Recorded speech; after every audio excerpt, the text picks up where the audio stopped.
എന്നാണ് ഈ CPM നേതാക്കന്മാർക്ക് ഇങ്ങനെ വിശ്വാസികളോട് സ്നേഹമുണ്ടായത്? എന്നു മുതലാണ് ക്ഷേത്രങ്ങൾ സംരക്ഷിക്കപ്പെടേണ്ടതാണെന്നും ക്ഷേത്രങ്ങളിൽ വികസനം ഉണ്ടാകണമെന്നുള്ള ചിന്ത CPM ഉണ്ടായത്? അപ്പോൾ അനിൽകുമാർ, ഇത് നിങ്ങൾ ക്ഷേത്രത്തെ സംരക്ഷിക്കാനോ അല്ലെങ്കിൽ ശബരിമലയെ ഈ പറഞ്ഞതുപോലെ നിങ്ങൾ പറയുന്നത് പോലെ ആഗോള തീർത്ഥാടന കേന്ദ്രമാക്കി മാറ്റാനൊന്നുമല്ല. നിങ്ങൾ ഇതിനകത്ത് എവിടെയോ ഒരു കച്ചവടം കണ്ടിട്ടുണ്ട്. ഈ പരിപാടി നേരത്തെ മാധു ജിതിന്റെ സർക്കാരുകളാണ് എല്ലാ കാലത്തും ശബരിമല കേന്ദ്രീകരിച്ചുള്ള വികസന പദ്ധതികൾക്കൊക്കെ മുൻകൈ എടുത്തിട്ടുള്ളത്. അങ്ങനെ ഒരു വികസന പദ്ധതി മുന്നിട്ട് വരുമ്പോൾ ഞങ്ങൾക്ക് എന്തെങ്കിലും ചെയ്യാൻ കഴിയുള്ളൂ, ഞങ്ങളാണ് വിശ്വാസികളെ അവിടെ സംഘടിപ്പിക്കേണ്ടത് എന്ന അവകാശബോധവും ചിന്തയും എങ്ങനെയാണ് BJPക്ക് ഉണ്ടാകുന്നത്? ശബരിമല ആഗോള അയ്യപ്പ സംഗമത്തെ നമുക്ക് രണ്ട് വാക്കുകൾ വിശേഷിപ്പിക്കുക. ഒന്ന് കച്ചവടം, രണ്ട് കാപട്യം.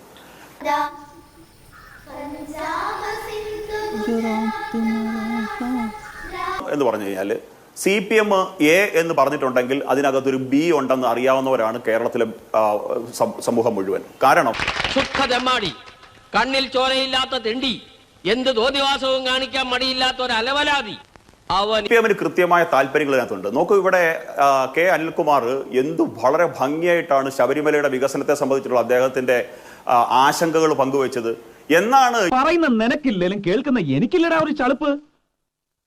ദൈവമേ, നിനക്കന്നും CPM നേതാക്കന്മാർക്ക് ഇങ്ങനെ വിശ്വാസികളോട് സ്നേഹമുണ്ടായത്? എന്നു മുതലാണ് ക്ഷേത്രങ്ങൾ സംരക്ഷിക്കപ്പെടേണ്ടതാണെന്നും ക്ഷേത്രങ്ങളിൽ വികസനം ഉണ്ടാകണമെന്നുള്ള ചിന്ത CPM ഉണ്ടായത്?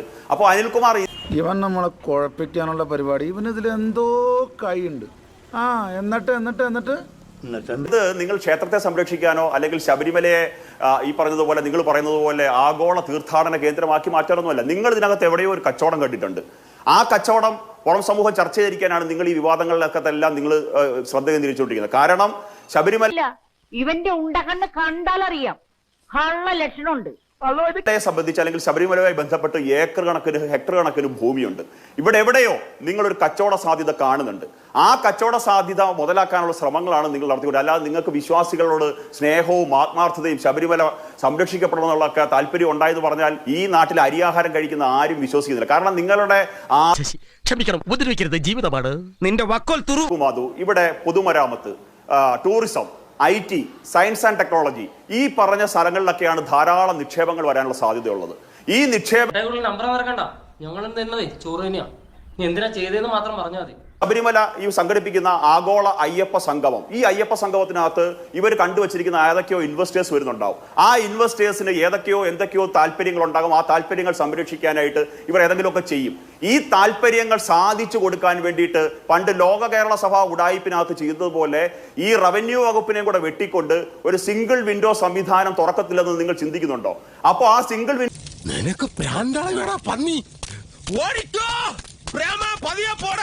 സംവിധാനത്തിലൂടെ ഈ പറഞ്ഞ റവന്യൂ ഉൾപ്പെടെയുള്ള അനുമതികൾ ഇങ്ങനെ നേടിക്കെടുക്കാൻ ഇവർക്ക് സാധിക്കും. ഇതാണ് ഇവരുടെ ഉദ്ദേശം. കാരണം കിട്ടുന്ന കമ്മീഷൻ പണം CPIക്ക് കൊടുക്കാതെ CPM മാത്രമായിട്ട് എടുക്കാൻ സാധിക്കും. നിങ്ങൾ നോക്കൂ, അല്ലെങ്കിൽ ബജറ്റ് അലോക്കേഷൻ നിങ്ങൾ പരിശോധിക്കും. 60% ഈ ഒരു കുടുംബത്തിലാണ്.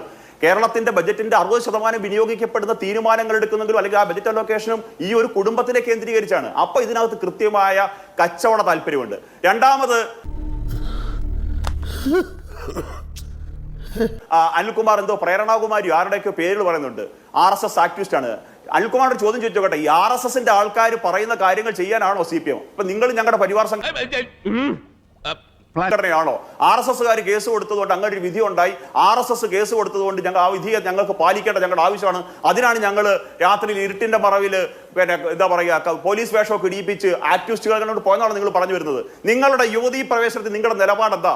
ഈ ആഗോള അയ്യപ്പ സംഗമം എന്ന് പറയുന്ന ഈ പരിപാടി സംഘടിപ്പിക്കുന്ന ആരാണ്? ദേവസ്വം ബോർഡാണോ ഈ പരിപാടി പ്രഖ്യാപിച്ചത്? നിങ്ങളുടെ രാഷ്ട്രീയ നേതൃത്വമല്ലേ? ജൂൺ മാസം 25-ാം തീയതി മന്ത്രി വാസവനല്ലേ പരിപാടി പ്രഖ്യാപിച്ചത്?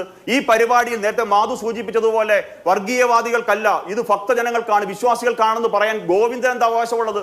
ദേവസ്വം ബോർഡിന്റെ പരിപാടിക്കകത്ത് അഭിപ്രായം പറയേണ്ടുന്നത് CPMന്റെ സംസ്ഥാന സെക്രട്ടറി ആണോ? അപ്പോ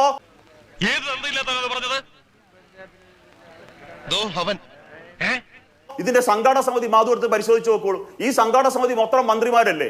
അപ്പൊ ഇത് തട്ടിക്കൂട്ട് CPM പരിപാടിയാണ്, തട്ടിക്കൂട്ട് സർക്കാർ പരിപാടിയാണ്. ഈ പരിപാടി